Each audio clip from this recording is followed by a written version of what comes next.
Бисмилля ва алхамдулилля ва салату ва салам аля расулилля амма бад. Ассаламу алейкум ва рахматуллахи баракатуху. Сабактар сулантабыз шайтан жана жин жана шайтандар алама. Мурунку сабактарда биз шайтандын куралдары, анын адамдарды кантип кагуусун жана эң чоң ошол эмне кайсы жака кагуусу тууралуу өткөнбүз. Ошол ширкке, бидатка, күнөөлөргө, каалоолорду ээрчүүгө кандай жолдор менен түртүү тууралуу өткөнбүз. Бүгүндөн баштап дагы бир шайтандын бөлөк зыяндарын, бөлөк Аллахтын пенделерин кагуу жолдору тууралуу өтүп баштайбыз. Шайтан негизи бир гана ошол демек ширк, бидат жана каалоолорду ээрчүүгө түртүү менен чектелип калбайт.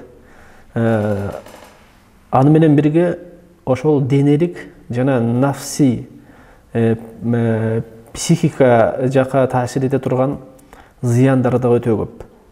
Мындан кийин ушул зыяндары тууралуу майда барат сөз жүргүзөбүз Аллахтын жардамы менен мындан кийинки сабактарда. Демек, биринчи ошол баштай турган ошол бир түрү, бир группасы дейли. Бул ошол зыян бере турган группа, бул нафси, шайтандын, жиндердин адамга психикалык тараптан, психологический тараптан таасир этүүсү. Алардын ичинен өтө көп бул куралдары, негизги куралдарынан биринчиси ачуулук менен. Мындайча айтканда, ачуулукту ошол адам баласына мындайча айтканда киргизүү менен, ошого чалындыруу менен, ошо ачуулук акыбалга алып келүү менен. Жана васваса менен, албетте, бул дагы эмне психологический тараптан адам баласына аны азгыруу. Дагы жардамсыз калтыруу. Мындайча айтканда, үмүт бергенден кийин алдап, ошол алданганды жардамсыз калтырат. Анан кийин сырдашуу, жана Аллах тууралуу жаман ойдо болуу. Тескеричи эмне кайгы капаны күчөтүү жана пенделердин арасында, адамдардын арасында ырчыр салуу. Түш менен дагы зыян берет. Анан кайгыруу менен жана унуткаруу менен, унутуу менен. Демек, ушул психикалык тараптан, ошол нафси тараптан шайтандын адамдарга болгон таасирлери тууралуу сүйлөшөбүз. Ошонун биринчиси биз айттык ачуулануу. Ачуулануу деген бул эмне? Ачуулануу деген бул жүрөктүн канынын кайноосу. Эмненин негизинде кайнайт? Бир зыян келтирүүчүнүн ошол зыянын кетириш үчүн ачуу жүрөктүн каны кайнайт, же келген бир зыянга өч алуу үчүн ошонун негизинде жүрөктүн канынын кайноосун ошол ачуу келүү деп айтат. Бул ачуу келүү шайтандын адам баласынын жүрөгүнө ошол отту салуу. Эмне максатта? Ошол чектен чыгыш үчүн, ошол ачуулук менен чектен чыгыш үчүн, адилетсиздик кылыш үчүн жана жаман сөздөрдү сүйлөш үчүн, мындайча айтканда, ошол ачуулук талап кылган, таказа кылган иштерди кылыш үчүн шайтан ошол жүрөгүнө отунун ыргытып турат. Хадисте келет, пайгамбарыбыз саллаллаху алейхи вассалам айтат: ачуу келүү, ачуулук бул шайтандан дейт. Ал эми шайтан оттон жаралган. Ал эми от суу менен өчүрүлөт. Эгерде силердин кимиңердин ачууңар келген болсо, анда даарат алсын деген. Бул хадис имам Абу Дауд келтирет, имам Ахмад Муснатта келтирет, жана имам Ал-Багауи.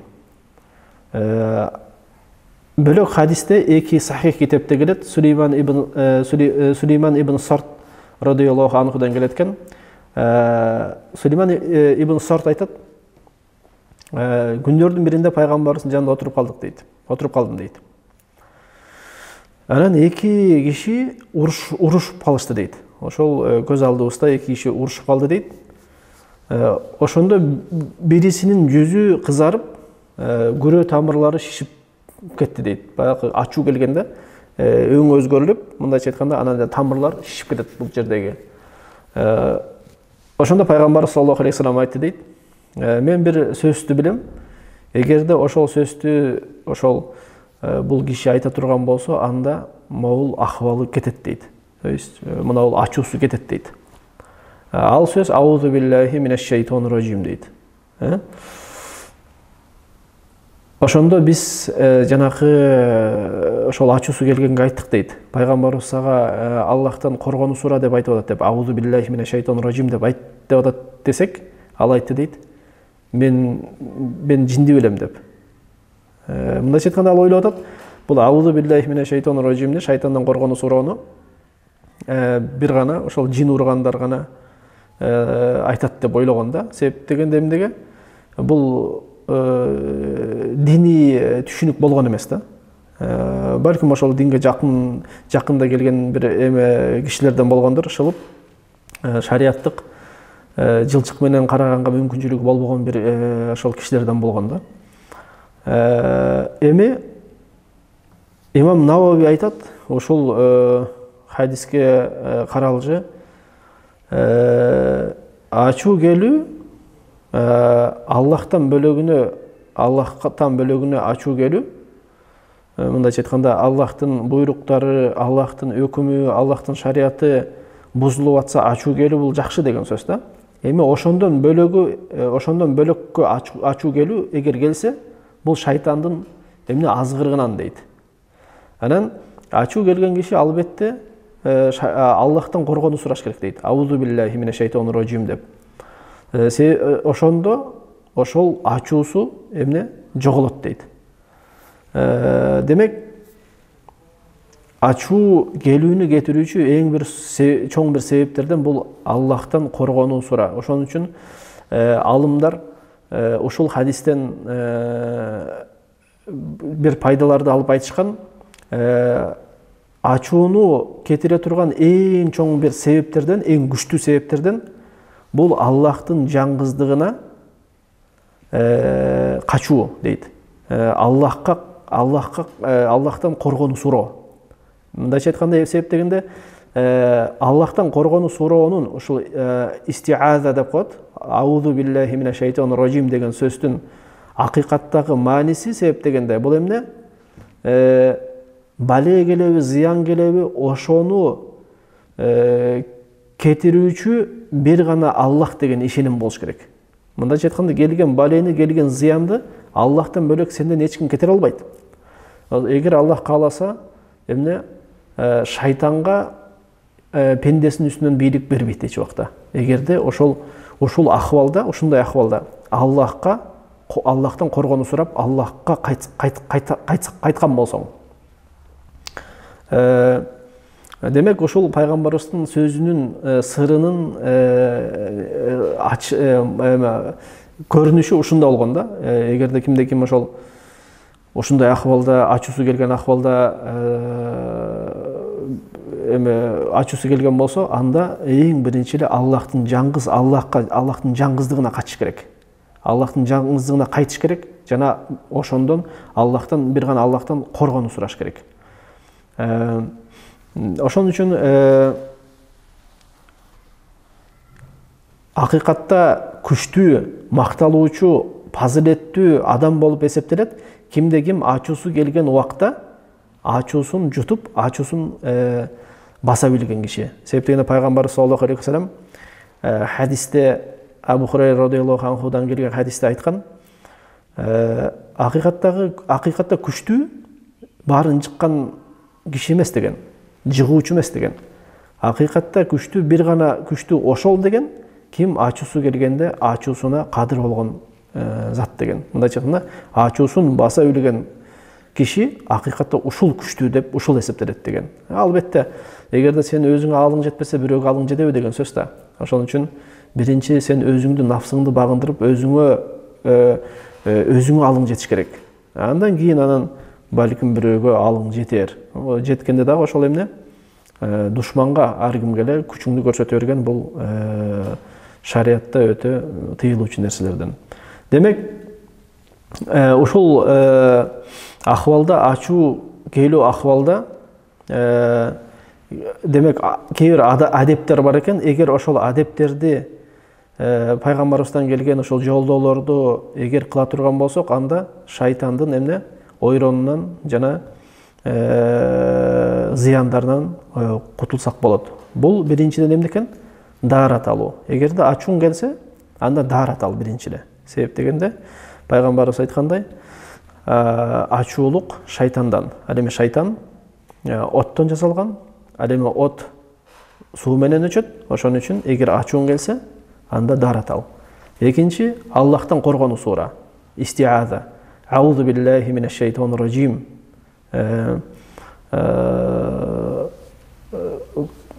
Ташбаранга алынган шайтан, Аллахтан ташбаранга алынган шайтандан коргонуу сурайм деп которулат. Бул Аллахтын, жаңгыс Аллахка сен жүрөгүң менен бир гана Аллах ушул ахвалдан мага чечим бере алат, жардам бере алат деген ишенимде дайыма болуш керексиң. Демек, экинчиси бул истиаза. Үчүнчүсү эмне? Үчүнчүсү ачууңду жутуу. Ачууңду жутуу. Ачууң келгенде ачууңду жутуп, ошону басыш керексиң. Себеп дегенде бул ачууну жутуу негизи момундардын эң чоң бир макталуучу сыфаттарынан да болот. Себептен Аллах Таала Куранда момундарды ушул сыфат менен мактаган, Куранда айткан: "Вал казимина лгайс" деген ачууларын жутуучулар деген. Ачуулар келбегендер деп айткан эмес. Себеп дегенде ачуу келүү бул табияттагы нерсе. Пайгамбарыбыз айткан, Аллах Таала айткан, ачууларын жутуучулар деген.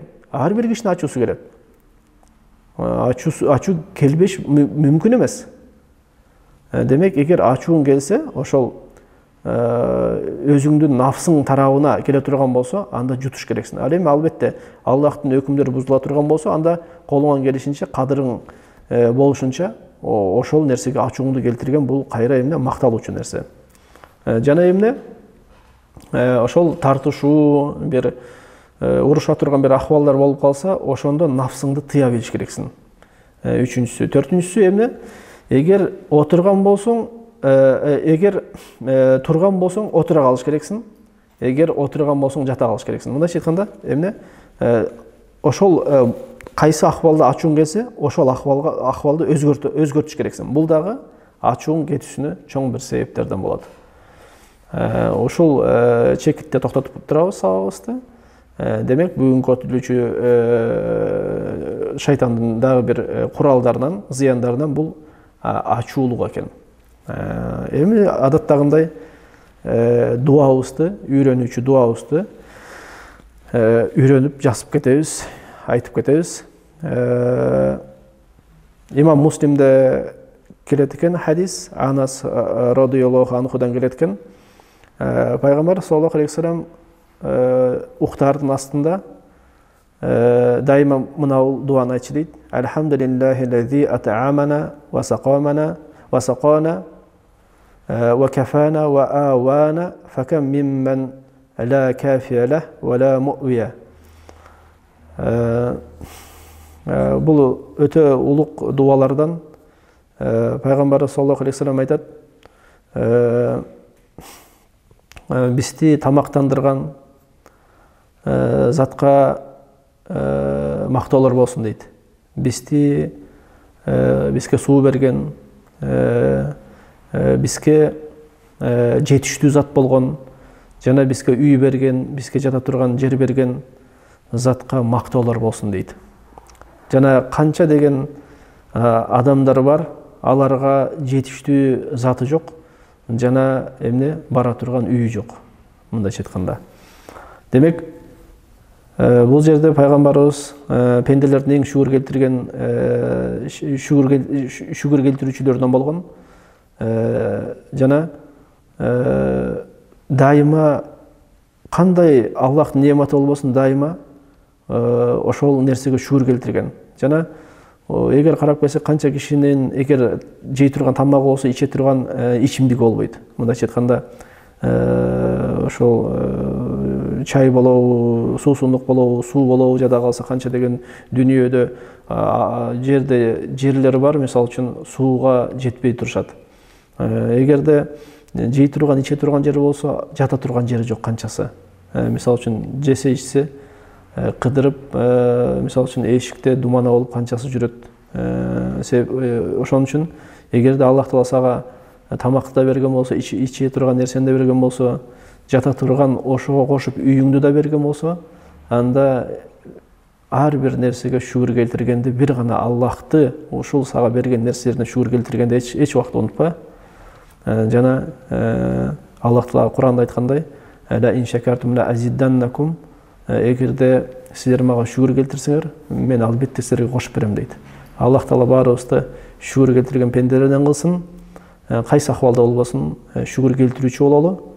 Жана ошол шайтан жана жиндердин васвасаларынан, зыяндарынан бизди сактасын. Субханакаллахумма ва бихамдика ашхаду ан ла илаха илля анта астагфирука ва атубу илейк.